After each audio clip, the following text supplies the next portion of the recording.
समस्या ये है, अनूपदास जी महाराज जिसने जमीन व आसमान को बनाया, तमाम सृष्टि को पैदा किया, बराबर है, तो उस ये जमीन किसके गर्भ से निकली? जिसने घड़ी बनाई उसने टाइम कैसे एडजस्ट किया? भाई घड़ी बनाने वाले ने टाइम कैसे एडजस्ट किया? उसके पहले उसके पास क्या था? लेकिन उसने घड़ी बनाई।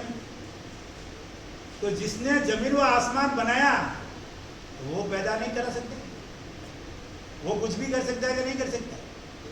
जो जमीन आसमान बना देता है, 84 लाख जीवाजून बना देता है, हजारों तरह के जीवाजून, खाने पीने को फल फूल मेवा मिष्ठान, बारिश कैसे कुदरत कैसे उसको तैयार करती है, कुदरत वो बना देता है, तो क्या वो अवतार पैदा नहीं हो सकता? आराम से कर सकता है वो तो। हाँ? इतना बड़ा कर सकता है। वो आदमी गर्भ से पैदा होगा?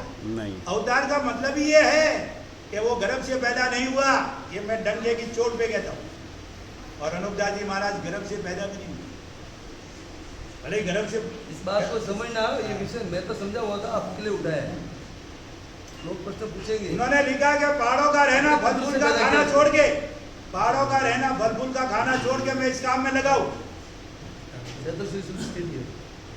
सुनो, वो भी बता, वो तारीख भी उसके भी उसके भी वो तारीख का पेज पूरा बनाऊंगा। तो मैंने पहले अभी इसके पहले क्या बोला था कि परमेश्वर बोल रहा है, अनूपदास जी महाराज दिख रहे हैं। और ये पाप जो है ना, रावण का भेद से मैं बेखबर नहीं हूं, तो उस टाइम रावण के टाइम में अनूपदास जी महाराज थे क्या? तारीख की तुम्हारे तारीख के हिसाब से लिखूं तो 150 साल हुआ, तो फिर मैं रावण के भेद से बेखबर नहीं हूं, तो उस टाइम अनूपदास जी थे क्या? तो वो कौन बोल रहा है? परमेश्वर ही बोल रहा है ना। हाँ। अनूपदास जी तो नहीं बोल रहे, नहीं, क्योंकि उस पोजीशन में अवतारी रूप में तो अनूपदास जी महाराज रावण के जमाने में नहीं थे, क्योंकि इधर तारीख लिख दी आपकी। तो ये दिमाग हर एक के पास नहीं रहेगा। ये समस्या हमारी है, क्योंकि हमारा दिमाग आप विस्तार से आप नहीं समझ सकते। जब इसके अंदर गहराई से जाओगे तब तो मालूम पड़ेगा कि अब मुझको ये यकीन था कि अब ये रावण का पाप नहीं चलेगा, या ये कोई भी वो कलम थोड़ा आगे पीछे हो सकता है, बहुत बिगड़ पड़े, तो क्या अब मुझे ये यकीन था कि अब ये पाप कभी नहीं चलेगा। तो क्या उसके अनूपदास जी महाराज थे क्या? तो वो कौन बोल रहा था? तो वो परमेश्वर बोल रहा है। और परमेश्वर सब कुछ कर सकता है। पैदा करमता ने बहुत पैदा किया, लिखा परमेश्वर ने पहले भी भेजे हैं। हाँ, पैदा करता अभी और बहुत से भेजेगा। परमात्मा जी ने लिखे, वो परमात्मा जी बहुत परमात्मा जी वही तो, एक बात है। लेकिन वो कैसे भी कुछ भी कर सकता है ना भाई, जिसने सृष्टि बनाई वो कुछ भी कर सकता है। तो तुम उसके अंदर क्यों जाते हो? पहली बात तो अभी आप बोलते मैं फोटो खींचो, अनूपदास जी क्या बोला? मेरे लिखे हुए चलो। समस्या किसमें? तुम्हारे में? अनूपदास जी? अनूपदास जी ने बोला क्या फोटो खींचने? अनूपदास जी ने बोला कि मेरे समाधि के ऊपर पूजा पाठ करने? अनूपदास जी ने बोला कि बांगड़ी पे जाके ये करने? ये कौन, किसने किया? सब तू संदेह ने किया है। मैं डंगे की चोर पे बोलता हूँ, जबकि वो अनूपदास जी महाराज का ना तो सेला है ना कुछ है। जात भी उसने बताई, माद्रासा को तो मालूम नहीं था, जात से ओक सिंह था, नाम से ओक सिंह था वो तो, और उसको ओक सिंह को अनूपदास बना दिया। वो गाय चराने वाला आदमी था, वो कहा पहाड़ों का रहना फल फूल का खाना छोड़ के इस काम में लग गया। ये तो ऐसे लोगों ने ओक सिंह का अनूपदास बना दिया।